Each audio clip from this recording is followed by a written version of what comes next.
Okay. Ismene, dear and very sisterhood, do you perceive how heaven upon us too means to fulfill before we come to die? Out of all ills that grow from Oedipus, not that indeed, for there's no sorrow or harm, no circumstance of scandal or of shame I have not seen among your griefs and mine. And now again, what is this word, they say, our Captain General proclaimed, but now to the whole city? Did you hear and heed, or are you blind, while pains of enemies are passing on your friends? Antigone, to me no tidings about friends are come, pleasant or grievous, ever since we two of our two brothers were bereft, who died both in one day, each by the other's hand, and since the Argive host in this same night took itself hence, I have heard nothing else, to make me happier or more miserable.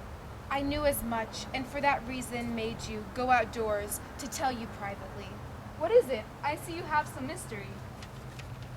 What, has not Creon to the tomb preferred one of our brothers, and with contumely withheld it from each other? Eteocles duly, they say, even as law was due, he hid beneath the earth, rendering him honor among the dead below.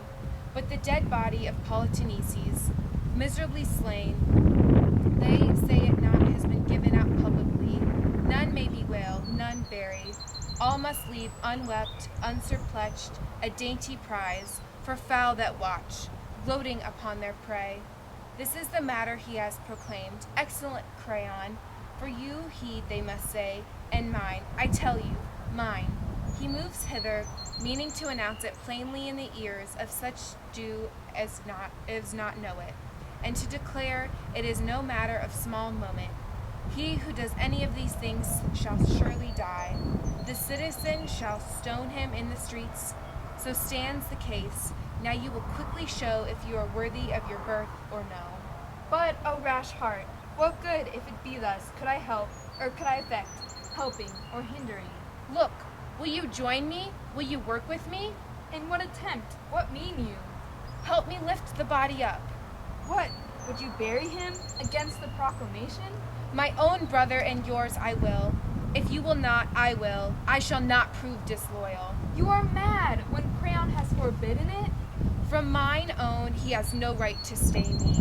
Alas, O sister, think how our father perished, self-convict, abhorred, dishonored, blind, his eyes put out by his own hand. How she who was at once his wife and mother with the knotted noose laid violent hands on her own life, and how our two unhappy brothers, and one day, each on his own head by the other's hand, brought common ruin.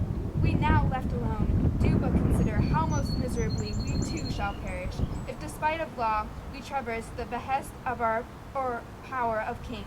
We must remember we are women born, unapt to cope with men, and, being ruled by mightier than ourselves, we have to hear these things, and worse.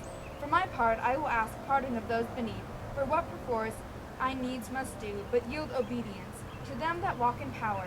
To exceed is madness, and not wisdom. Then in future I will not bid you to help me, nor henceforth, though you desire, shall you, with my good will, share what I do. Be what seems right to you, him I will bury. Death so met were honor, and for the capital crime of piety, loving and loved, I will lie by his side. For longer than there is need I satisfy those nether powers than powers on earth, for there I must never die. You, if you will, hold up to scorn what is approved of heaven. I am not one to cover things with scorn, but I was born too feeble to contend against the state. Yes, but you can put that forward. I will go and heap a burial mound over my most dear brother.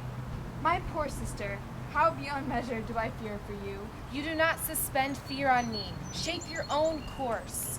At least announce it then, to nobody, but keep it close as I will. Tell it, tell it. You'll cross me worse, by far, if you keep silence, not publish it to all. Your heart beats hotly for chilling work.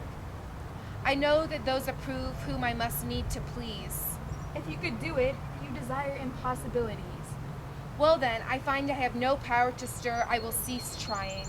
But things impossible, 'tis wrong to attempt at all. If you will say it, I shall detest you soon. and you will justly incur a dead man's hatred. Suffer me in my unwisdom to endure the weight of what is threatened. I shall meet with nothing more grievous at the worst than death with honor. Then go, if you will have it, and take this with you. You go on a fool's errand. Lover true to your beloved, none the less are you. We good? Yeah. Okay.